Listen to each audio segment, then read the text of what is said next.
Welcome to the silliest thing I saw this week. My name is Dave Pyper, and I deliver the NFL's silliest moments to you every week. The silliest thing is brought to you by the best clothing company in the world, Vuori. Check out the link below for 20% off the most comfortable clothing around. But there were tons of hilarious moments in week 2 of the NFL. Love seeing Patrick Paul's new face mask to replace the scary clown face I see in my nightmares at night. Appreciate that, Patrick. Did you guys happen to see the whiteout that they did in Green Bay? Amazon Prime did the whole check out all the fans wearing white thing, and that was some cool dudes and some young dudes, and this guy, an eagle.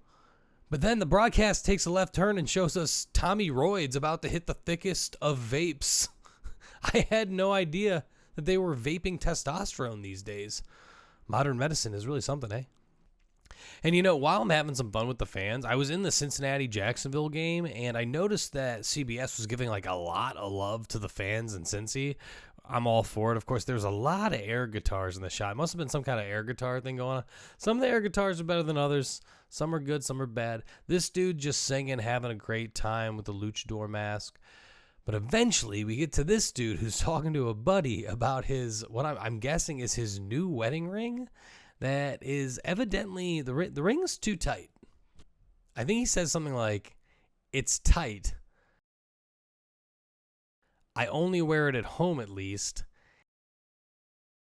It's so tight, it hurts when I play squash. I'm sure that's not what he said, but I'm not the best lip reader, and I am doing my best. In this very game, we got the hand wave that set Twitter on fire. The Jags are up late in the fourth quarter, 2nd and 14, and Trevor Lawrence misses De'Ami Brown just over his dome, and the head coach, Liam Cohen, isn't thrilled about it. Hit him in the body, yells Cohen. And to the world's surprise, Lawrence, waves him, poo-poo waves him off. You know the moves that kings do in the movies when they want the peasants to just shut up and go away? Yeah, that move. And when asked about the throw after the game, Cohen had this to say. That was just one throw. I was pissed. I totally get where he's coming from. I kind of wish he would have talked about getting big dogged by his QB, but this is a situation that I'll be monitoring.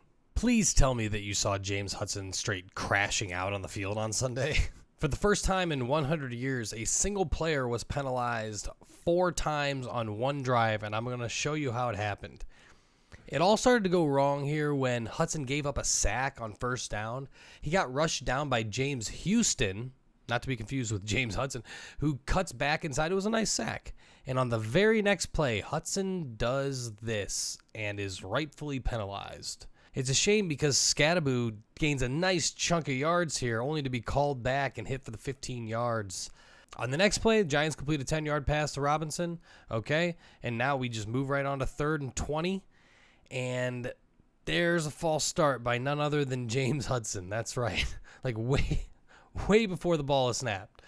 This moves the Giants back to 3rd and 25. But on 3rd down, the Giants complete this pass all the way down the field for a 50-yard catch. First down, and all is right in the world. Except there's a penalty. There's a personal foul on this play. And you guessed it, it was James Hudson again. Even Joe Davis can't believe it. Personal foul, offense number 55. No way. 15-yard penalty from the end of the run. First down. How can James Hudson stay in this game at this point? He's not. They just took him out. Luckily for the Giants, the catch counts and the penalty is after the play. According to Greg Olson, Dable tried to take Hudson out of this game but was convinced by someone else to give him another shot. And just 2 plays later, we get another false start to stamp out the Giants' offense, and Hudson is finally taken off the field. I have never seen a sequence quite like this, and I hope to never see it again. I'm sure Hudson feels the same. He was talking to a lot of teammates going up and down the sidelines. Talking to Jameis, of all people, has to help. So at least, you got Jameis there to calm you down. The Silliest Thing is brought to you each and every week by Vuori, makers of the most comfortable clothing on the planet, and I might say the most versatile clothing on the planet. It's just incredibly comfortable for lounging around, watching football, or making silly YouTube videos. Vuori uses recycled materials that keeps their environmental footprint as minimal as possible. They even donate to efforts that remove plastics from the ocean, and none of that would matter if the clothes themselves weren't absolutely wonderful, but they are. I doubt that anybody has ever regretted waking up and slipping into some Vuori. It is my absolute go-to. If you go to viore.com/Harris, it'll let them know that we sent you, and you'll snag 20% off your first order. So please click the link below and get yourself into the most comfortable digs around. Thanks, Viore. And you know I always have something a little extra for you. Here at the Silliest Thing, celebrations are celebrated, and Cameron Bynum has to be in the GOAT conversation when it comes to celebrating. This week, he stunned me again with his tandem celebration with Colts mascot Blue. You're my boy, Blue! I guess the NFL allows belly pumping while hip thrusting is frowned upon, and the GOAT knows the rules.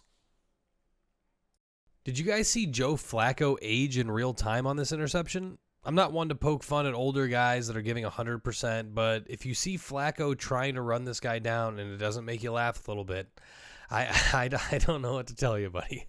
It's not like Flacco was the fastest guy in his prime, so mad props to the old guy for trying to make the tackle. And that is it, guys. That's going to do it for the Silliest Thing this week. I want to thank you for making it all the way to the end of the video. I want to thank Viore for sponsoring the little show over here. And head to viore.com/Harris for 20% off your first order. I cannot implore you enough to check out Viore. And I want to thank everyone who makes it this far into the video and left some comments down below last week. I really appreciate it. Did not see nearly enough favorite movies in the comments. I asked for that. You guys did not give me your favorite movies. I'd like to see your favorite movies. Let me know what you guys think. I appreciate all the love.